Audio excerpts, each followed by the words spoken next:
താഴ്വാരം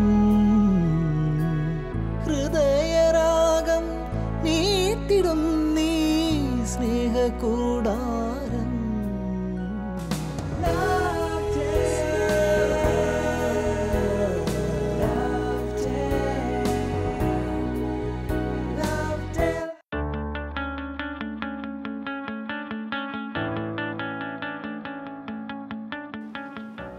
Shalom T V പ്രേക്ഷകർക്ക് ലൗഡേലിലേക്ക് സ്നേഹം പൂക്കുന്ന ഈ താഴ്വരയിലേക്ക് സ്വാഗതം.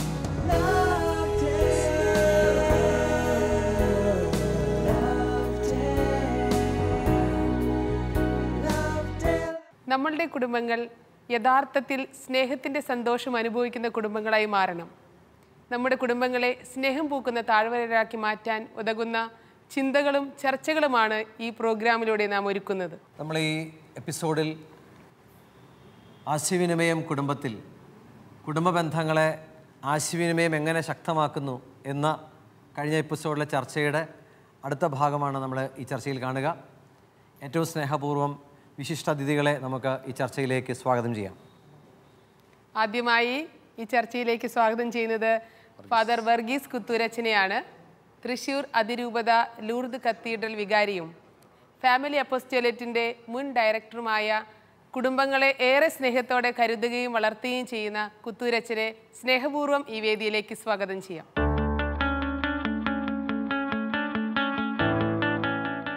നമുക്കിനി അടുത്തതായി ഫ്രാൻസിസ് മാഷിനെ സ്വാഗതം ചെയ്യാം. നമ്മുടെ ലൗഡേലിലെ ചർച്ചാവേദിയിലെ സുപരിചിതനായ വ്യക്തിയാണ് KM Francis sir. Thrissur Saint Thomas കോളേജിലെ മുൻ വൈസ് പ്രിൻസിപ്പളും അതിരൂപത കത്തോലിക്ക കോൺഗ്രസിൻ്റെ പ്രസിഡൻറ്റും സുപ്രസിദ്ധ വചന പ്രഘോഷകനുമായ പ്രൊഫസർ KM ഫ്രാൻസിസ് സാറിനെ ഈ ചർച്ചയിലേക്ക് ഏറെ സ്നേഹത്തോടെ ഞങ്ങൾ സ്വാഗതം ചെയ്യുന്നു.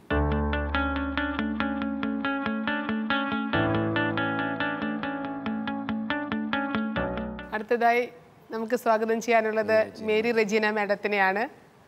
മേരി റെജീന മാഡം കാർഷിക സർവകലാശാലയിലെ പ്രൊഫസറും തൃശ്ശൂർ അതിരൂപത പാസ്റ്ററൽ കൗൺസിലിൻ്റെ സെക്രട്ടറിയുമാണ്. ഡോക്ടർ മേരി റെജീനയെ ഏറെ സ്നേഹത്തോടെ ഈ ലൗഡേയിലേക്ക് സ്വാഗതം ചെയ്യാം.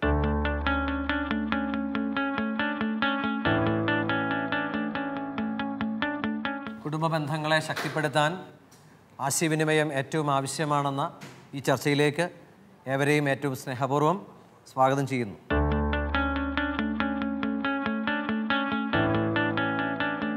ആശയവിനിമയം കുടുംബത്തിൽ എന്ന വിഷയമായിരുന്നു നമ്മൾ കഴിഞ്ഞ എപ്പിസോഡിൽ ചർച്ച ചെയ്തത്. ആ വിഷയം വീണ്ടും നമ്മൾ ഈ എപ്പിസോഡിൽ ഒന്നുകൂടെ ചർച്ച ചെയ്യുകയാണ്. അതിൻ്റെ മറ്റ് വിശദമായ വശങ്ങളെക്കുറിച്ച് ചർച്ച ചെയ്യുന്നു. സ്നേഹത്തിൻ്റെ സന്തോഷമെന്ന ഈ ലേഖനത്തിൽ മാർപ്പാപ്പ പറയുന്നുണ്ട്, പുരുഷന്മാരും സ്ത്രീകളും ചെറുപ്പക്കാരും പ്രായമായവരും വ്യത്യസ്ത രീതികളിലാണ് ആശയവിനിമയം നടത്തുന്നത്. അവർ വ്യത്യസ്ത ഭാഷകൾ സംസാരിക്കുകയും വ്യത്യസ്ത രീതികൾ പ്രവർത്തിക്കുകയും ചെയ്യുന്നു. ഈ വ്യത്യസ്തതയെക്കുറിച്ച് എന്താണ് അതിനെക്കുറിച്ച് വിശദീകരിക്കാം? കുടുംബത്തിൽ പല തരത്തിലുള്ള ആൾക്കാരുണ്ട്. ഇപ്പോൾ ഒരു ഉദാഹരണം പറഞ്ഞാൽ വളരെ കൊച്ചുകുട്ടികളുണ്ട്, കുറച്ചുകൂടി മുതിർന്ന 8, 9, 10 വയസ്സായ കുട്ടികളുണ്ട്, ഒരു 17, 18 വയസ്സായ യുവാക്കളുണ്ട്, 22, 23 വയസ്സായവരുണ്ട്, വിവാഹം കഴിഞ്ഞവരുണ്ട്, വൃദ്ധന്മാരുണ്ട്. ഇങ്ങനത്തെ ഒരു കാറ്റഗറി, വിവിധ കാറ്റഗറി ഉണ്ട്. ഈ എല്ലാ കാറ്റഗറിയോടും ഒരേ രീതിയിലല്ല സംസാരിക്കേണ്ടത്. അത് വളർത്തുന്നതിന് അത് തടസ്സമായിട്ട് വരും. ഇപ്പോൾ ഒരു ഉദാഹരണം പറഞ്ഞാൽ, എൻ്റെ മകളുടെ വിവാഹം കഴിഞ്ഞ് അവൾക്കൊരു കൊച്ചുമകളുണ്ടായപ്പോൾ ഞാൻ ശരിക്കും പരാജിതനായി അവളുടെ മുമ്പിൽ. ആ പരാജിതനാവുന്നതിൻ്റെ കാരണം ഞാൻ മുതിർന്ന ആളുകളോട് പ്രസംഗം പറയുന്നത് പോലെയാണ് പ്രസവിച്ച് വന്ന 1 വയസ്സായ കുട്ടിയോട് സംസാരിക്കണേ, നീ നന്നായി പെരുമാറണം. അപ്പോൾ ഇതല്ല കുട്ടികളോടുള്ള രീതി. അതെൻ്റെ ഫെയിലിയറാണ്. അപ്പോഴാണ് എൻ്റെ ഒരു സുഹൃത്ത്, ഒരു കോളേജിലെ ഒരു സാറ് പറഞ്ഞു തന്നത്, ഫ്രാൻസിസ്, ഓരോ തരം ആളുകൾക്ക് ഓരോ തരം രീതിയുണ്ട്. കുട്ടികൾ ആഗ്രഹിക്കുന്നത് ലാളിക്കപ്പെടുക എന്നതാണ്. അപ്പോഴാണ് ഞാൻ എൻ്റെ ഭാര്യയുടെ മഹത്വം മനസ്സിലായത്. എൻ്റെ ഭാര്യയുടെ ഒരു കുട്ടീനെ കിട്ടിക്കഴിഞ്ഞാൽ ചാച്ച ചിഞ്ചിരി ചിഞ്ചോ അവരുടെ ഭാഷയിൽ സംസാരിക്കണേ. അപ്പം ഈ കുട്ടി എന്ത് ചെയ്താൽ എൻ്റെ ഭാര്യയുടെ അടുത്ത് നിന്നാ പോവില്ലേ? അപ്പോൾ അവൾ ഇത് കാണിക്കണ കണ്ടപ്പോൾ അടുത്ത കുട്ടി ജനിച്ചപ്പോൾ ഞാൻ എന്ത് ചെയ്തു? അവൾ ചെയ്യണ അത് തന്നെ ചെയ്തപ്പോൾ രണ്ടാമത്തെ കുട്ടി എൻ്റെ അടുത്ത് നിന്ന് പോണില്ല ഇപ്പോൾ. അപ്പം ബന്ധം സ്ഥാപിക്കാനാണ് കമ്മ്യൂണിക്കേഷൻ എങ്കിൽ കുട്ടികൾക്ക് ആവശ്യം പാമ്പറിങ് ആണ്, ലാളിക്കൽ. ഒരു 10-12 വയസ്സാകുമ്പോൾ അവർക്ക് ഇമാജിനേഷനാണ്. അപ്പോൾ അവർക്ക് നമ്മൾ കഥകൾ പറഞ്ഞു കൊടുക്കുകയാണ്. ആണ് കമ്മ്യൂണിക്കേഷൻ്റെ രീതി. മൂന്നാമത്തെ ഘട്ടത്തിൽ വരുമ്പോൾ ചിലപ്പോൾ അവർ 17-18 വയസ്സായ കുട്ടികൾ പൊട്ടിത്തെറിക്കുന്നു എന്ന് അമ്മമാരും അപ്പന്മാരും പറയും. അതിൻ്റെ കാരണം അവരോട് വൈകാരികമായിട്ട് സമീപിക്കണം. അത് പൗലോസിലെ കൃത്യമായിട്ട് പറയുന്നുണ്ട്. അവർ കരയുണ്ടെങ്കിൽ നമ്മൾ കരയണം, അവർ ചിരിക്കുന്നുണ്ടെങ്കിൽ നമ്മൾ ചിരിക്കണം. അതിന് പകരം അവർ കരയുമ്പോൾ നമ്മൾ ദേഷ്യപ്പെടും, അവർ ചിരിക്കുമ്പോൾ നമ്മൾ മൗനം പാലിക്കും. അവരുടെ സന്തോഷത്തിൽ ചേരില്ലേ. അത് കഴിഞ്ഞ് കുറച്ചും കൂടി പ്രായമായി കഴിഞ്ഞാൽ യുക്തിബോധത്തോടെ സംസാരിക്കണം. ഇനി കുറച്ചും കൂടിയും പ്രായമായി കഴിഞ്ഞാൽ തുല്യതയോടുകൂടി നമ്മൾ നടത്തുന്ന കാര്യങ്ങൾ അവരോട് തുറന്നു പറയണം. വൃദ്ധന്മാരായി കഴിഞ്ഞാൽ അവരെ കേട്ടിരിക്കണം. ഇപ്പോൾ എൻ്റെ അപ്പന് എൻ്റെ വീട്ടിൽ എന്നോടൊരു പ്രത്യേക സ്നേഹം വരാൻ ഒരു കാരണമുണ്ട്. എൻ്റെ അപ്പൻ വളരെ കഷ്ടപ്പെട്ട് ജീവിച്ചിട്ടുള്ള ആളാണ്. 18 വയസ്സിൽ കുർബാനയ്ക്ക് കൂടിയിരുന്ന സമയത്ത് സായിപ്പ് അദ്ദേഹത്തെ വിളിച്ച് പട്ടാളത്തിൽ കൊണ്ടുപോയത്. അപ്പോൾ ആൾ രാത്രി ആയി കഴിഞ്ഞാൽ പറയാൻ തുടങ്ങും, ഞാൻ 18 വയസ്സിൽ ചക്രറ്റായിൽ പോയി, അവിടെ പോയി സായിപ്പിൻ്റെ കീഴിൽ അധ്വാനിച്ചു, മാസം 65 രൂപ ശമ്പളത്തിൽ 60 രൂപ ഞാൻ മിച്ചം വെച്ചു, 3 കൊല്ലത്തെ ശമ്പളം കൊണ്ടാണ് ഞാൻ വീട് വാങ്ങിച്ചത്, ആ വീടാണ് പിന്നെ വലുതായി കൊണ്ടുവന്നത്. ഇന്ന് അതന്നെ പറയും, നാളെ തന്നെ പറയും, മറ്റന്നാളും. അപ്പോൾ ബാക്കി കേൾക്കണവർ പറയും ഇതല്ലാണ്ട് നിങ്ങൾക്ക് വേറെ വർത്താനൊന്നും പറയാനില്ല. ഇന്ന് പല കുടുംബങ്ങളിലും വൃദ്ധ മാതാപിതാക്കൾ അവഗണിക്കപ്പെടുന്നത് അവരുടെ ഈ ഒരു ശൈലി, അവരുടെ ആ അവസ്ഥയിലുള്ള ഈ സംഭാഷണം കേൾക്കാൻ ആരുമില്ലെന്നുള്ളതാണ്. അപ്പം ഇതെന്ത് ചെയ്യും? അപ്പം അപ്പൻ ഇന്ന് പറഞ്ഞാലും നാളെ പറഞ്ഞാലും മറ്റന്നാൾ പറഞ്ഞാലും ഞാൻ ക്ഷമയോടെ എൻ്റെ അമ്മോ എന്താ അപ്പൻ്റെ ഒരു കഴിവ് എന്ന് പറഞ്ഞ് ഞാനിരുന്ന് എന്നോട് ഭയങ്കര സ്നേഹമായി അപ്പന്. അതുപോലെ വെച്ചാൽ ഇന്നത്തെ കാലഘട്ടത്തിൽ നമ്മൾ കുടുംബത്തിൽ എന്തെങ്കിലും ഒരു തീരുമാനങ്ങൾ എടുക്കുമ്പോൾ ഒരുപക്ഷെ ഭാര്യയും ഭർത്താവൊക്കെ തമ്മിൽ ചർച്ച ചെയ്യുന്നുണ്ടാവാം. അതിൻ്റെയൊക്കെ അപ്പുറത്ത് കുടുംബാംഗങ്ങൾ എല്ലാവരും കൂടി ഒരു ചർച്ച ചെയ്ത് പലപ്പോഴും തീരുമാനങ്ങൾ എടുക്കേണ്ടതിൻ്റെ ഒരു ആവശ്യകതയില്ലേ? പലപ്പോഴും എനിക്കും ഫീൽ ചെയ്തിട്ടുള്ളൊരു കാര്യം ഇതാണ്. കുടുംബാംഗങ്ങൾ ഒന്നിച്ചിരുന്ന് പ്രധാനപ്പെട്ട കാര്യങ്ങളെങ്കിലും ഷെയർ ചെയ്ത് തീരുമാനങ്ങൾ എടുക്കുക. ഉദാഹരണം പറയുമ്പോൾ ഞാൻ കോളേജിലായിരുന്നു, എഞ്ചിനീയറിംഗ് കോളേജിലായിരുന്നു. അപ്പോൾ ചിലപ്പോൾ ഈ അപ്പന്മാർ അവിടെ വരും, അവർ മാത്രം വരും കുട്ടിയുടെ അഡ്മിഷന് വേണ്ടിയിട്ട്. പൈസയും പലയിടത്തുനിന്ന് ലോണും കടമൊക്കെ മേടിച്ചിട്ടാണ് വരിക. അപ്പം ഞാൻ അവരോട് അല്പം ഗൗരവമായിട്ട് പറയും, എന്തേ മോനെ കൊണ്ടുവരാതിരുന്നേ, അല്ലെങ്കിൽ മോളെ അച്ഛാ അവൻ അറിയണ്ട, ഇത് കടെടുത്തിട്ടാണ് അവനെ പഠിപ്പിക്കുന്നത്. അപ്പം ഞാൻ പറയണ അവൻ അറിയുന്നതല്ലേ നല്ലത്. ഇത്ര കടമെടുത്തിട്ടാണ് നിന്നെ പഠിപ്പിക്കുന്നത്. അപ്പൻ എടുക്കുന്നൊരു ത്യാഗം. അവൻ അറിയാതിരുന്നാൽ എന്തുണ്ടാകും? അപ്പൻ്റെ കയ്യിൽ എവിടെയൊക്കെയോ കുറേ പണം കിടക്കുന്നുണ്ട്, അതിങ്ങനെ ചിലവഴിക്കുന്നു. അപ്പം ഞാൻ എൻ്റെ വഴിക്ക് പഠിക്കണമെങ്കിൽ പഠിക്കാം, ഉഴപ്പണമെങ്കിൽ ഉഴപ്പാം. കണ്ടോ, ഇതവൻ അറിയട്ടെ ഈ പ്രോസസ്സ്. അപ്പം അതുകൊണ്ട് പ്രോപ്പറായിട്ട് കമ്മ്യൂണിക്കേഷൻ നടക്കണം വീട്ടിൽ. പലപ്പോഴും ഉണ്ടാകുന്നൊരു വൺ മാൻ ഷോയിലേക്ക് പതുക്കെ നമ്മുടെ മെയിൻ ഡിസിഷനിലെങ്കിൽ ഞാനാണ്ട് തീരുമാനിക്കും, നിങ്ങളാണ്ട് ചെയ്താൽ മതി എന്നുള്ള. ചിലപ്പോൾ അവർ ആത്മാർത്ഥത കൂടുതൽ കൊണ്ടും അങ്ങനെ സംഭവിക്കാം. ചിലപ്പോൾ സ്നേഹം കൂടുതൽ കൊണ്ടാണ് ഇപ്പം മക്കളിൽ നിന്ന് ഇത്തരം കാര്യങ്ങൾ മറച്ചു വയ്ക്കുന്നതൊക്കെ എന്ന് തോന്നുന്നു. നമുക്കിപ്പോൾ ഒരു കുടുംബം എല്ലാ കാര്യങ്ങളും ചർച്ച ചെയ്ത് പരസ്പരം സംസാരിച്ച് ചർച്ച ചെയ്യുന്ന ഒരു കുടുംബത്തിൻ്റെ ഒരു വീഡിയോ ക്ലിപ്പ് ഇപ്പോൾ കാണാം. ആശയവിനിമയം എന്ന് പറഞ്ഞു കഴിഞ്ഞാൽ ഞങ്ങൾ തമ്മിൽ എല്ലാ കാര്യങ്ങളും പരസ്പരം സംസാരിക്കുകയും വീട്ടിലെ ഓരോ കാര്യങ്ങളിലും പരസ്പരം സംസാരിക്കുകയും കാര്യങ്ങളൊക്കെ അങ്ങനെയാണ് മുന്നോട്ട് പോകുന്നത്. പ്രത്യേകിച്ച് ഞങ്ങൾക്ക് ഞങ്ങളുടെ മാതാപിതാക്കളൊക്കെ കാണിച്ചു തന്നിട്ടുള്ളതും അത് തന്നെയാണ് ആ മാതൃക. അപ്പം അതനുസരിച്ചുകൊണ്ട് ഞങ്ങൾ എല്ലാ കാര്യങ്ങളും വീട്ടിൽ പ്രത്യേകിച്ച് ഓരോ തീരുമാനങ്ങൾ എടുക്കുന്ന സമയത്ത് പോലും നമ്മൾ ഈ പറഞ്ഞ മാതിരി കാര്യങ്ങൾ അങ്ങോട്ടും ഇങ്ങോട്ടും ഷെയർ ചെയ്യലും അതനുസരിച്ചുകൊണ്ട്, അല്ലാണ്ട് ഒറ്റയ്ക്ക് ഒരാളുടെ ഒരു തീരുമാനത്തിനനുസരിച്ച് മുന്നോട്ട് പോകുന്ന ഒരു സാഹചര്യമല്ല. അപ്പം അതുകൊണ്ട് എന്താ വെച്ചാൽ പല കാര്യങ്ങൾക്കും അതിൻ്റെ ഒരു വിശ്വാസതയും കാര്യങ്ങളും നമുക്കുണ്ട് എന്നുള്ളത്. വീട്ടിലെ എല്ലാവരും കൂടി ഞങ്ങൾ പ്രാർത്ഥനയൊക്കെ കഴിഞ്ഞ് ഒരുമിച്ചിരുന്ന് കാര്യങ്ങളൊക്കെ ചർച്ച ചെയ്ത് നടത്തുന്ന കാരണം കൊണ്ട് വളരെ നന്നായിട്ട് തന്നെ മുന്നോട്ട് പോകുവാനായിട്ട് സാധിക്കാറുണ്ട്. ഇപ്പോൾ അതിനോട് ബന്ധപ്പെട്ട് 1-2 ഉദാഹരണങ്ങൾ പറയാം. എൻ്റെ മൂത്ത മോൻ്റെ ആദ്യ കുർബാന സ്വീകരണം. അപ്പോൾ ആദ്യ കുർബാന സ്വീകരണം നമുക്ക് ആഗ്രഹം വലിയ രീതിയിൽ ഏറ്റവും ഭംഗിയായിട്ട് നടത്തണം എന്നാണ് നമ്മൾ ആഗ്രഹിച്ചത്. പക്ഷെ നമ്മുടെ ബഡ്ജറ്റും കാര്യങ്ങളൊക്കെ നമ്മൾ ചിന്തിച്ചുകൊണ്ട് അപ്പോൾ അതനുസരിച്ച് ഞങ്ങൾ ഷെയർ ചെയ്തപ്പോൾ നമുക്ക് ആരൊക്കെ വിളിക്കണം, നമുക്ക് ഏത് തലത്തിലൊക്കെ നിർത്തണം എന്നുള്ള രീതിയിലുള്ള ഒരു ഡിസ്കഷൻ. അതുപോലെ തന്നെ അവൻ്റെ തയ്ക്കേണ്ട ഡ്രസ്സ്, അതുപോലെ നമ്മുടെ വീടിന് ചെയ്യുന്ന ഭംഗിയാക്കുന്നതിൻ്റെ ഭാഗമായിട്ടുള്ള പെയിൻറ്റിങ്, അങ്ങനത്തെ കാര്യങ്ങളൊക്കെ വരുമ്പോൾ ഞങ്ങളൊരു പരസ്പരം, അതായത് ഈ പറഞ്ഞിട്ടുള്ള അപ്പച്ചനും അമ്മച്ചും ഭാര്യ മക്കള് ആയിട്ടുള്ളൊരു പരസ്പര ഒരു ചർച്ചയിലൂടെ ആണ് ഞങ്ങൾ തീരുമാനങ്ങൾ എടുക്കുന്നത്. ഉദാഹരണം പറഞ്ഞപ്പോൾ പെയിന്റ് അടിക്കുമ്പോൾ അതിൻ്റെ ആ കളർ എന്താണ്, അപ്പോൾ അഭിപ്രായം വന്നിരുന്നത് എന്താണെന്ന് വെച്ച് കഴിഞ്ഞാൽ ഇത് കളർ മാറ്റണോ, അപ്പോൾ നമുക്ക് നമ്മുടെ സാമ്പത്തിക അനുസരിച്ച് ഇത് തന്നെയാണ്, ഈ കളർ തന്നെ നമുക്ക് കണ്ടിന്യൂ എന്താണ് നല്ലത് എന്നുള്ളത്. അപ്പോൾ ആ ഒരു ചർച്ചയിലൂടെ വന്നപ്പോൾ എല്ലാവരും അതിനോട് യോജിച്ചു. അപ്പോൾ അത് അങ്ങനെ ഒരു തീരുമാനം എടുത്തു. അപ്പോൾ ഇങ്ങനെ ഞങ്ങൾ ഓരോ കാര്യങ്ങളിലും ഈ പറഞ്ഞ കുടുംബാംഗങ്ങളായിട്ടുള്ള അപ്പച്ചൻ അമ്മച്ചി, എൻ്റെ ഭാര്യ, എൻ്റെ 2 മക്കള്, അവരുമായിട്ട് ഇങ്ങനെ ചർച്ച ചെയ്യുകയും ആ ചർച്ച ചെയ്തെടുത്ത തീരുമാനമായതുകൊണ്ട് അവർ ആ കാര്യത്തിൽ അവരോടും കൂടിയുള്ള ഒരു ആലോചനയോട് കൂടിയിട്ടാണല്ലോ നമ്മൾ ഈ തീരുമാനം എടുത്തിരിക്കുന്നത്. ആ തീരുമാനം ആയതുകൊണ്ട് അവർ അത് അംഗീകരിക്കുകയും അതിൻ്റെ ഒരു സന്തോഷം, കാരണം അവരും കൂടി അറിഞ്ഞിട്ടുള്ള ഒരു തീരുമാനമാണ് എന്നുള്ളൊരു സന്തോഷം അവരുടെ മുഖത്തുണ്ട്. അല്ലെങ്കിൽ അവർ പ്രകടിപ്പിക്കുമ്പോഴും നമുക്കത് കാണാൻ സാധിക്കാതെ. അപ്പം അത് ഇനി പുറമെ ഒരാളായാലും അത് ഇപ്പോൾ ഉദാഹരണം പറയുകയാണെങ്കിൽ, ഇപ്പോൾ വീടിൻ്റെ, ഞാൻ നേരത്തെ പറഞ്ഞ വീടിൻ്റെ പെയിൻറ്റ് അടിച്ചു.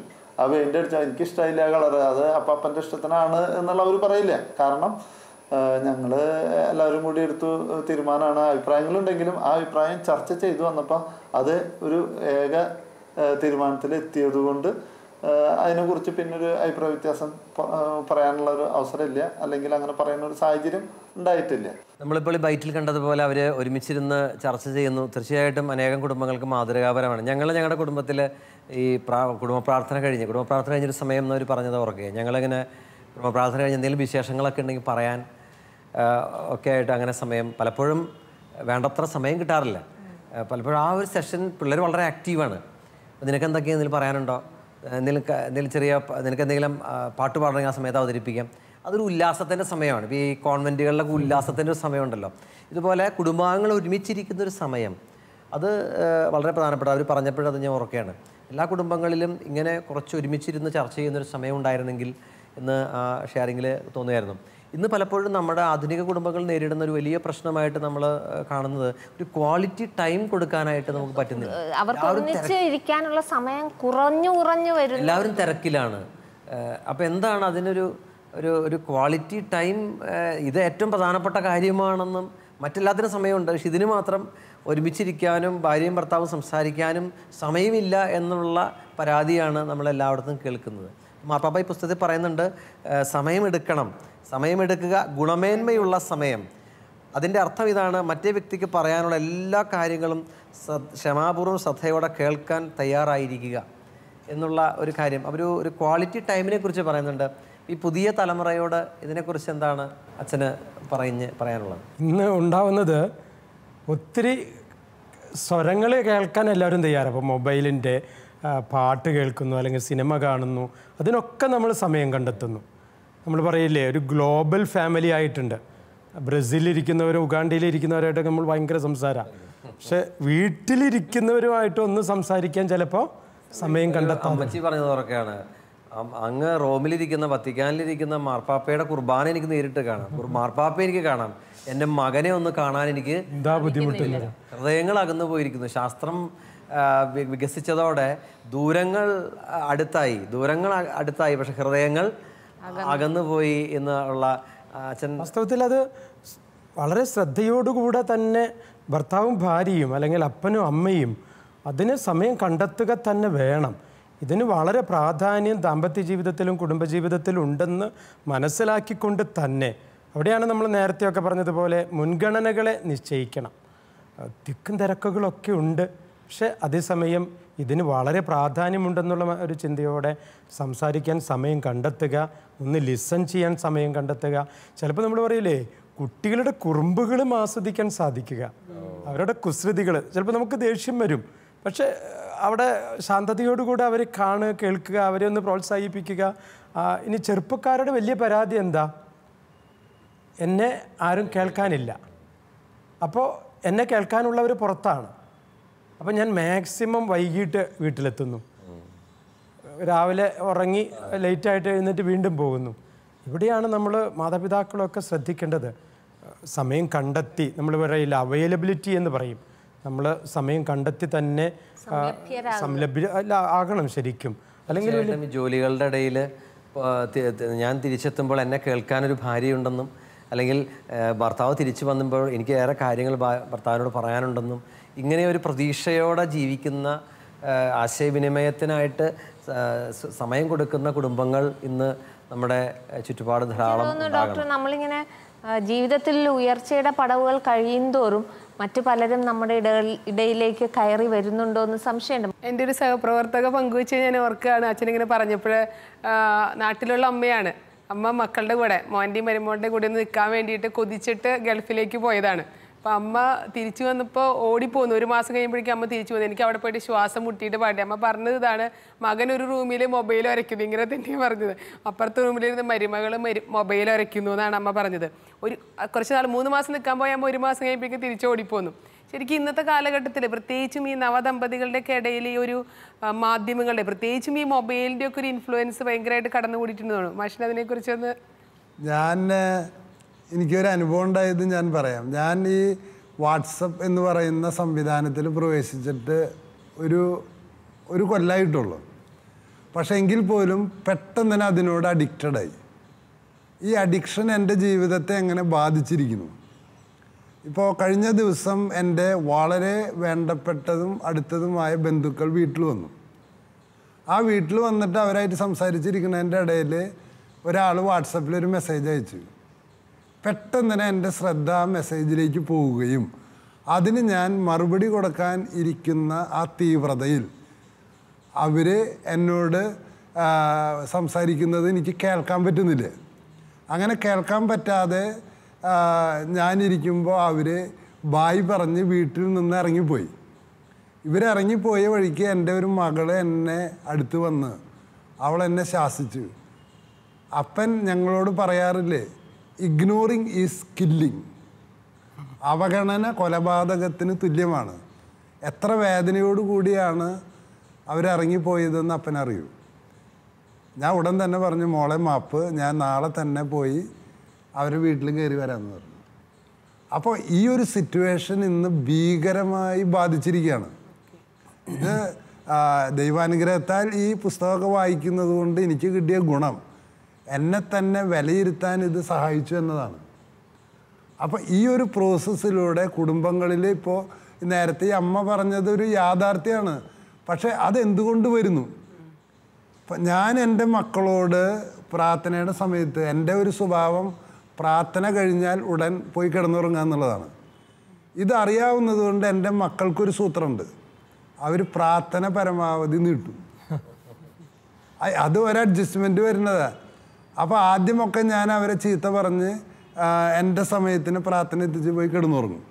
ഇപ്പോൾ എനിക്ക് ഇത് മാർപ്പാപ്പയുടെ പുസ്തകമൊക്കെ വായിച്ച് ഇതിൽ നിന്നൊക്കെ ഒരു ഐഡിയ കിട്ടിയപ്പോൾ ഞാൻ അവർക്ക് വേണ്ടി തോൽക്കാൻ തുടങ്ങി. അപ്പോൾ അവരായാലും ഈ വാട്സപ്പ് നോക്കുന്നതിൽ കുറയുണ്ട്. പെട്ടെന്ന് ഞാൻ ഓർക്കണേ, കുറയുണ്ട്. മനസ്സിലെ ഓർക്കാവുന്നൊരു വാചകം പറഞ്ഞത് ഓർക്കണേ. ഇപ്പോൾ മനുഷ്യർക്ക് മനുഷ്യനോട്, തൊട്ട മുമ്പിലിരിക്കുന്ന മനുഷ്യനോട് സംസാരിക്കാനല്ല, മെഷീനോടുകളോട് സംസാരിക്കാനാണ് താല്പര്യം. എൻ്റെ ദൈവമേ, എൻ്റെ പാപം ദൈവം പൊറുക്കട്ടെ എന്നാണ് എനിക്ക് പറയാനുള്ളത്. കാരണം പക്ഷെ എങ്കിലും എനിക്കത് തിരിച്ചറിയാൻ, എനിക്ക് എന്നെ തന്നെ തിരിച്ചറിയാൻ സഹായിക്കുന്നു. ഇത് അനേകം കുടുംബങ്ങളുടെ വേദനയാണ്. അതിഥികളായി വീടുകളിൽ ചെല്ലുന്നവർക്ക് ഇന്ന് പേടിയാണ്. അവർ സീരിയൽ കണ്ടുകൊണ്ടിരിക്കുന്ന സമയമോ സിനിമ കണ്ടുകൊണ്ടിരിക്കുന്ന സമയമാണെങ്കിൽ ഒരു കല്യാണം ക്ഷണിക്കാൻ പോയ ആൾക്ക് വലിയൊരു വീർപ്പുമുട്ടലാണ്. അവിടെ നിൽക്കുമ്പോൾ അത് എങ്ങനെയെങ്കിലും വേഗം ഇറങ്ങിപ്പോകണം, കാരണം അവരുടെ എക്സ്പ്രഷൻ ആ തരത്തിലാണ്. അപ്പോൾ ഇന്ന് നമ്മളുടെ കമ്മ്യൂണിക്കേഷൻ മൊത്തത്തിൽ എല്ലാ തരത്തിലും ഒരു നല്ല ആശയവിനിമയം എന്നുള്ളത് നമ്മളിൽ നിന്ന് കുറഞ്ഞുകൊണ്ടിരിക്കുന്ന കാലഘട്ടമാണ്. ഇത്തരത്തിൽ ഭാര്യ, ഭർത്താവ്, മക്കളും ഒക്കെ സെപ്പറേറ്റ് ചെയ്ത് പോകുന്നുണ്ടെങ്കിൽ അതിൻ്റെ അടിയിൽ വേറെ ചില കാര്യങ്ങളുണ്ടെന്ന്. ഇപ്പോൾ വിവാഹത്തിൻ്റെ ആദ്യ നാൾ, കാരണം മക്കൾ മാതാപിതാക്കളെ ശ്രദ്ധിച്ചുകൊണ്ടാണ് വളർന്നുകൊണ്ടിരിക്കുന്നത്. കാരണം ദൈവം എങ്ങനെ സ്നേഹിക്കുന്നു എന്ന് മക്കൾക്ക് മനസ്സിലാവാനുള്ള മാർഗം മാതാപിതാക്കളാണ്. അപ്പോൾ ഈ മാതാപിതാക്കളുടെ ഈ സംവാദങ്ങളിൽ എന്ത് അപകടമാണ് പതിയിരിക്കുന്നത്? ആ പതിയിരിക്കുന്നത് എന്ന് ചോദിച്ചാൽ എൻ്റെ ജീവിതത്തിൻ്റെ ആദ്യ കാലഘട്ടത്തിലെ ചില അനുഭവം പറയാം. ഇപ്പോൾ കോളേജിലെ ജീവിതം, കലാലയത്തിലെ ഡിപ്പാർട്ട്മെൻറ്റിൽ ഞങ്ങളുടെ ഡിപ്പാർട്ട്മെൻറ്റിൽ 2 ഗ്രൂപ്പാണ്. എനിക്ക് ഒരു തരം ആർഗ്യുമെൻറ്റ്, അപ്പുറത്തുള്ളവർക്ക് വേറൊരു തരം ആർഗ്യുമെൻറ്റ്. ഇത് 2 പേരും എന്നും കലഹിച്ചുകൊണ്ടേയിരിക്കും. പക്ഷെ പിന്നീടാണ് ഞാൻ തിരിച്ചറിഞ്ഞത് യാഥാർത്ഥ്യത്തിൽ എനിക്കുള്ള ജ്ഞാനം വളരെ പരിമിതമാണ്. അപ്പോൾ യാഥാർത്ഥ്യത്തിൻ്റെ വേറൊരു ഭാഗമാണ് മറ്റേ ആൾ പറയുന്നത്. അപ്പോൾ അത് അംഗീകരിച്ചുകൊണ്ട് എൻ്റെ നിലപാടിനെ ഞാൻ വളർത്തണം. പക്ഷെ അത് മനസ്സിലായി വരുമ്പോഴേക്കും എനിക്ക് വയസ്സമ്പതായി. പക്ഷെ ഇത് ഞാൻ പങ്കുവയ്ക്കാനുള്ള കാരണം ഇത് കേൾക്കുന്നവർക്ക് വേണ്ടിയിട്ടാണ് ഇത് പങ്കുവയ്ക്കണേ. ഇത് തന്നെ വീട്ടിലും സംഭവിച്ചിട്ടുണ്ട്. ഇപ്പോൾ വീട്ടിൽ ചെറിയ ചെറിയ ആഘോഷങ്ങൾ, ബർത്ത്ഡേ, അങ്ങനത്തെ കാര്യങ്ങൾക്കൊന്നും ഞാൻ യാതൊരു പ്രാധാന്യവും കൊടുക്കാറില്ല. പ്രാർത്ഥന, പ്രസംഗം, എഴുത്ത്, ചിന്ത ഒക്കെ വലിയ അന്താരാഷ്ട്ര കാര്യങ്ങളാണ്. ഓണാഘോഷം, പൂക്കളമിടൽ, ക്രിസ്മസിന് വട്ടയപ്പുണ്ടാക്കൽ, ബർത്ത്ഡേ വിഷ് ചെയ്യൽ, അതൊന്നുമില്ല. സോഫ്റ്റ് സ്കിൽസ് ഇല്ല, ഒന്നുമില്ല. ഒക്കെ അന്താരാഷ്ട്ര കാര്യങ്ങൾ. പക്ഷേ ക്രമേണ എനിക്ക് മനസ്സിലായി എൻ്റെ ഭാര്യ നേരെ വിപരീതമാണ്. അപ്പം ഞാൻ പറഞ്ഞിരുന്നത് ഇതൊക്കെ നിസ്സാര കാര്യങ്ങൾ. പക്ഷെ ക്രമേണ എനിക്ക് മനസ്സിലായി വന്നു ജീവിതത്തിന് സൗന്ദര്യാത്മകമായ വശം എന്ന് പറയുന്നത് ഇത്തരത്തിലുള്ള ചെറിയ ആഘോഷങ്ങളാണ്. ആശയവിനിമയത്തിൻ്റെ പ്രസക്തിയെക്കുറിച്ച് നമുക്ക് ഒരു കുടുംബത്തിൻ്റെ ഒരു ഷെയറിങ് ഇപ്പോൾ കേൾക്കാം. അവരെങ്ങനെ അവരുടെ കുടുംബ ബന്ധത്തിൽ ഈ ആശയവിനിമയത്തിന് പ്രാധാന്യം കൊടുക്കുന്നു. നേരത്തെ മാഷ് സൂചിപ്പിച്ചതുപോലെ ബർത്ത്ഡേ വിഷ് ചെയ്യാനും മറ്റ് വ്യക്തികൾ അത്രമാത്രം തന്നേക്കാൾ പ്രധാനപ്പെട്ടതാണെന്ന് കരുതാനുമൊക്കെയുള്ള അവസരം, അതാണ് ഈ കമ്മ്യൂണിക്കേഷൻ്റെ ഒരു പ്രധാനപ്പെട്ട ഒരു തലം. മറ്റുള്ളവരെ നമ്മളെക്കാൾ പ്രധാനപ്പെട്ടതാണെന്നും അവരെ തുല്യരായിട്ട് കാണുന്ന തരത്തിലുള്ള. അത് മാർപ്പാപ്പയും പറയുന്നുണ്ട്, സങ്കടങ്ങൾ മാത്രമല്ല പങ്കുവെക്കേണ്ടത്, ആഘോഷങ്ങളും സന്തോഷങ്ങളിലും നിങ്ങൾ ഒന്നിച്ചു കൂടണം എന്ന്. അപ്പോഴേ ഇമ്പം ഉണ്ടാവുകയുള്ളൂ. കുടുംബം ഒരു കമ്മ്യൂണിക്കേഷൻ വളർത്തിയെടുക്കാൻ വളരെ പ്രധാനപ്പെട്ടതാണ്. നമുക്ക് ഈ കുടുംബത്തിൻ്റെ ഒരു ഷെയറിങ് ഈ സമയം ശ്രദ്ധിക്കാം. രാത്രി പ്രാർത്ഥനയും ഭക്ഷണമൊക്കെ കഴിഞ്ഞ് കഴിയുമ്പോൾ ഞങ്ങൾ 2 പേരും പുറത്തു പോയി വരാന്തയിൽ പോയി ഇരുന്നിട്ട് സംസാരിക്കും. ബാക്കി അടുക്കള ഒതുക്കലും ഭക്ഷണ പദാർത്ഥങ്ങളും ബാക്കിയുണ്ടെങ്കിൽ അതുകൊണ്ട് ഈ ഫ്രിഡ്ജിൽ വെക്കലൊക്കെ മക്കൾക്ക് ഏൽപ്പിച്ചു കൊടുക്കും. അവരവിടെ അതൊക്കെ ചെയ്ത് വൃത്തിയാക്കുന്ന സമയത്ത് അത്രയെങ്കിലും സമയം ഞങ്ങൾ പുറത്തിരുന്ന് സംസാരിച്ചും അത് കഴിഞ്ഞിട്ടേ കിടക്കാൻ പോകാറുള്ളൂ എന്നും. അതൊരു ആവശ്യമാണെന്ന് എപ്പോഴും എനിക്ക് തോന്നാറുള്ളത് കൊണ്ട് തന്നെ ഞാനത് ചെയ്യാറുള്ളത്. ഇപ്പോഴത്തെ കുട്ടികൾക്ക് ഒരുപാട് ജോലി തിരക്കും ഒരുപാട് ബുദ്ധിമുട്ടുകളും പ്രശ്നങ്ങളൊക്കെയാണ്. എന്നുണ്ടെങ്കിലും അവർ തമ്മിൽ കമ്മ്യൂണിക്കേറ്റ് ചെയ്യാൻ കുറച്ച് സമയം ദിവസം കണ്ടെത്തിയേ തീരൂ. അതിപ്പോൾ അടുത്താണെന്നുണ്ടെങ്കിൽ ഒരുമിച്ച് ജീവിക്കുന്നവരായാലും ദൂരെ ജീവിക്കുന്നവരായാലും ഇപ്പോൾ ഫോണൊക്കെ ഉള്ളത് കൊണ്ട് സുഖമായിട്ട് സംസാരിക്കാൻ ഒരു ബുദ്ധിമുട്ടുമില്ല. അത് സംസാരിച്ചിരിക്കണം. അവരുടെ ഒരു ജീവിതത്തിൻ്റെ ശൈലിയാക്കിയിട്ട് മാറ്റി തന്നെ വേണം. അത് അവർ തമ്മിലുള്ള അടുപ്പത്തിന് ഒരുപാട് സഹായിക്കും. അത് വേണം. അതുതന്നെയാണ് എനിക്കും ഈ യുവ ദമ്പതികളോട് പ്രത്യേകിച്ച് പറയാനുള്ളത്. എത്രയോ മണിക്കൂറുകൾ അവർ ടെലിഫോണിൽ, ഈ മൊബൈൽ ഫോണിൽ അവർ സംസാരിക്കുന്നുണ്ട്. പലപ്പോഴും ഒരു മൊബൈൽ ഫോണിനോടുള്ള സ്നേഹം പോലും ഭർത്താവിനോടോ ഭാര്യയോടോ ഇത് കാണാറില്ല എന്നുള്ളത് കഷ്ടമാണ്. കാരണം അത്രയും സമയം ചിലവഴിക്കാനില്ല ഈ ഫോണിൽ ചിലവഴിക്കുന്നത്ര. ഈ ഒരു അഡിക്ഷൻ മാറ്റി ജീവിതത്തോടുള്ള ഒരു ആഭിമുഖ്യം വർദ്ധിപ്പിക്കുകയും ഭാര്യയോടോ അല്ലെങ്കിൽ ഭർത്താവിനോടോ കൂടുതൽ അടുപ്പം തോന്നുകയും ചെയ്യേണ്ടത് അത്യാവശ്യമാണ്. ഞങ്ങൾ ദാമ്പത്യം തുടങ്ങിയ കാലത്ത് ഇതുമാതിരിയുള്ള പ്രതിബന്ധങ്ങളും പ്രതിഭാസങ്ങളും ഒന്നുമില്ല. ഒരു വീട്ടിലൊരു ഫോൺ ഉണ്ടാവുക എന്ന് പറഞ്ഞാൽ ഒന്നും അപൂർവമാണ്. ഇതുപോലെയുള്ള ഡിസ്ട്രാക്ഷൻസ് ഇല്ല. ഒരു റേഡിയോ ആണ് ആകെ ഉണ്ടായിരുന്നത്. അപ്പോൾ ധാരാളം സമയം ഉണ്ടായിരുന്നു. ഇന്ന് അതല്ല. ഇന്ന് സമയമില്ല. കാരണം ഉള്ള സമയം മുഴുവൻ മറ്റ് ഈ യന്ത്രങ്ങൾ വഴിക്കുള്ള സംഭാഷണത്തിനും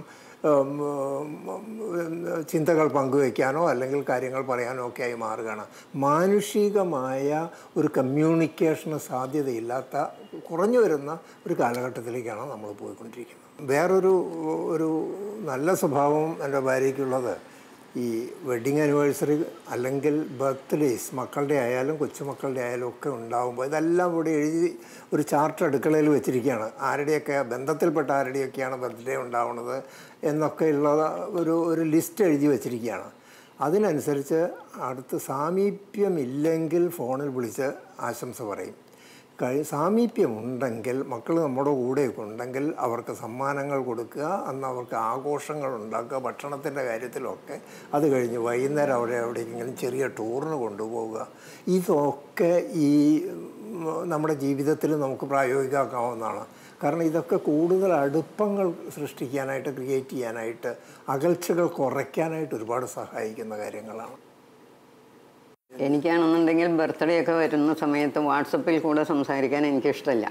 ഞാൻ നേരിട്ട് ഫോൺ ചെയ്ത് സംസാരിക്കും. മക്കളുടെ അടുത്തൊക്കെ ആണെന്നുണ്ടെങ്കിൽ മിക്കവാറും അവിടെ എത്തും. ഞാൻ ബാംഗ്ലൂരുള്ള മക്കളുടെ അടുത്തേക്ക് ആയാലും അവിടേക്ക് എത്താൻ പറ്റുന്നിടത്തോളം കാലമൊക്കെ ഞാൻ എത്താറുണ്ടായിരുന്നു. കൊച്ചുമക്കളുടെ ആയാലും സ്വന്തം മക്കളുടെ ആയാലും ഒക്കെ കാര്യത്തിന്. അതാണ് കുറേ കൂടെ ശരി എന്നുള്ളൊരു തോന്നലുള്ളത് കൊണ്ടായിരിക്കാം. അല്ലെങ്കിൽ അങ്ങനെ സ്നേഹം പ്രകടമാക്കണം എന്ന് ഞാൻ വിശ്വസിക്കുന്നത് കൊണ്ടാണ്. നമ്മൾ ഇതിലൂടെ കാണുകയായിരുന്നു നല്ല ആശയവിനിമയത്തിലൂടെ ഊഷ്മളമായ കുടുംബ ബന്ധങ്ങൾ നമുക്ക് വളർത്തിയെടുക്കാൻ സാധിക്കും. പക്ഷെ എനിക്ക് തോന്നുന്നതെന്ന് വെച്ചാൽ ഇങ്ങനെ ഒരു ഊഷ്മളമായ കുടുംബ ബന്ധങ്ങൾ നമുക്ക് വളർത്തിയെടുക്കണമെങ്കിൽ നമുക്ക് ദൈവവുമായിട്ട് നല്ലൊരു ബന്ധം ഉണ്ടെങ്കിലല്ലേ ഇതൊക്കെ സാധിക്കുള്ളൂ. ഭാര്യയ്ക്കും ഭർത്താവിനും കുടുംബാംഗങ്ങൾക്കും ഒക്കെ ദൈവമായിട്ടുള്ളൊരു നല്ല ബന്ധത്തിൽ വളരേണ്ടത് വലിയൊരു അത്യാവശ്യമല്ലേ? ശരിയാണ്. മനുഷ്യൻ ആത്യന്തികമായിട്ട് തന്നെ ഒരു ദൈവോന്മുഖനാണ്. കാരണം ദൈവം ആണ് സൃഷ്ടിച്ചത്, തൻ്റെ ഛായയിലും സാദൃശ്യത്തിലും സൃഷ്ടിച്ചിരിക്കുന്നു. അതുകൊണ്ട് തന്നെ മനുഷ്യന് ദൈവത്തോടുള്ള ഒരു ആത്മബന്ധം, അതാണ് വാസ്തവത്തിൽ പരസ്പരം ഭാര്യ ഭർത്താക്കന്മാർ തമ്മിലുള്ള ബന്ധത്തെയും മാതാപിതാക്കൾ മക്കൾ തമ്മിലുള്ള ബന്ധത്തെയൊക്കെ കുറേയും കൂടി ശക്തിപ്പെടുത്തുന്നത്. ദൈവവുമായിട്ടുള്ള ബന്ധം തകർന്ന സമയത്ത് മാതാപിതാക്കളുടെ ബന്ധവും തകരുന്നത് ബൈബിളിൽ നമ്മൾ വായിക്കുന്നുണ്ട്. കൃത്യമായിട്ടുള്ള ഒരു ഉദാഹരണമാണ് അത് ശരിക്കും. അപ്പോൾ ദൈവവുമായിട്ടുള്ള നല്ല കമ്മ്യൂണിക്കേഷൻ ഉണ്ടാകണം. അവിടെ ചിലപ്പോൾ നമ്മൾ അങ്ങോട്ട് സംസാരിക്കുന്നതോടൊപ്പം തന്നെ ഒരു പടിയും കൂടി കടന്ന് ദൈവത്തെ കേൾക്കാനും കൂടി ഒരു ക്ഷമ കാണിക്കുക, ഒരു വിശ്വാസത്തിൻ്റെ ഒരു മനസ്സിൻ്റെ അവസ്ഥ കാണിക്കുക, അവിടെ ഒരു സ്നേഹപൂർവ്വം ദൈവസന്നിധിയിലായിരിക്കുക. അത് വീട്ടിലാകാം, പള്ളിയിലാകാം, എപ്പോഴെങ്കിലുമൊക്കെ ദൈവത്തെ കേൾക്കാനായിട്ട് സാധിക്കുക. ദൈവം എന്താ എന്നോട് പറയുന്നത്? തീർച്ചയായിട്ടും നമ്മൾ വിശ്വസിക്കുന്നു, നമ്മുടെയൊക്കെ വ്യക്തിപരമായ അനുഭവം അതുതന്നെയാണ്. ദൈവം നമ്മളോട് വളരെ വ്യക്തതയോടുകൂടെ നമ്മുടെ മനസ്സിൽ സംസാരിക്കുന്നുണ്ട്. ഒരു ബന്ധം കറക്റ്റ് ആണെങ്കിൽ നമുക്ക് ബാക്കി കുടുംബത്തിലെ ബന്ധം കറക്റ്റ് ആയിട്ട് കമ്മ്യൂണിക്കേഷൻ കൊണ്ടുപോകാനായിട്ട് പറ്റും. ദൈവത്തോട് നമ്മൾ സംസാരിക്കുമ്പോൾ ദൈവം നമ്മോട് സംസാരിക്കുമ്പോഴും നമ്മളെക്കുറിച്ച് തന്നെ നമുക്കൊരു അവബോധം ഉണ്ടാകുക. ഞാൻ എവിടെ നിൽക്കുന്നു? ദൈവത്തിൻ്റെ മുന്നിൽ നിന്നുകൊണ്ടാണ് ഞാൻ എന്നെ തന്നെ ആത്യന്തികമായിട്ട് വിലയിരുത്തേണ്ടത്. മനുഷ്യരുടെ മുന്നിൽ നിന്നിട്ട് വിലയിരുത്തുമ്പോൾ നമ്മളെല്ലാം ശരിയാണെന്ന് ചിലപ്പോൾ ചിന്തിക്കുക. അപ്പോൾ അവിടെയാണ് ദൈവത്തിൻ്റെ മുന്നിൽ നിന്നിട്ട് വിലയിരുത്തുമ്പോൾ അപ്പോൾ ഉറപ്പായിട്ടും കുറേയും കൂടി ഒന്ന് എളിമപ്പെടാൻ, കുറേയും കൂടിയും ഭാര്യനെ കേൾക്കാൻ, ഭർത്താവിനെ കേൾക്കാൻ, മാതാപിതാക്കളെ ആദരിക്കാൻ, കുട്ടികളെ ഒന്നും കൂടി സ്നേഹിക്കാൻ, അവരോടൊന്ന് താഴ്ന്ന് അവരെ മനസ്സിലാക്കാനൊക്കെ സാധിക്കുന്ന ഒരു മനസ്സുണ്ടാകുക എന്നുള്ളത്. അപ്പോൾ തീർച്ചയായിട്ടും ഇവിടെ വീണ്ടും വരുന്നത് പ്രാർത്ഥന, കൗദാശിക ജീവിതം, വിശുദ്ധ കുർബാന അർപ്പണം. ഇതില്ലാത്ത ഒരു ദാമ്പത്യ ബന്ധത്തെക്കുറിച്ച് ചിന്തിക്കുമ്പോഴാണ് വാസ്തവത്തിൽ വലിയ പ്രതിസന്ധികളും പ്രശ്നങ്ങളൊക്കെ ഉണ്ടാകുന്നതും മനുഷ്യർ തകർന്നു പോകുന്നതൊക്കെ. ഇതൊക്കെ ഇതിൻ്റെ ഭാഗമാണ്. പക്ഷെ ദൈവവുമായിട്ടുള്ള നല്ല ബന്ധം കാത്തുപരിപാലിക്കാൻ സാധിക്കണം നമുക്ക്. ഈ ഫ്രാൻസിസ് മാർപ്പാപ്പ തന്നെ പറയുന്നുണ്ട്, പ്രാർത്ഥന എന്ന് പറയുന്നത്, ഫ്രാൻസിസ് മാർപ്പാപ്പ ഒരിക്കൽ പറയുകയുണ്ടായി, നാം ദൈവത്തോട് സംസാരിക്കുക മാത്രമല്ല, ദൈവം നമ്മോട് സംസാരിക്കുന്നത് കേട്ടിരിക്കാനുള്ള മനസ്സിൻ്റെ തുറവിയാണ്. നാഥ അങ്ങ് സംസാരിക്കുക, ഞാൻ ശ്രവിക്കാൻ ദാസൻ തയ്യാർ.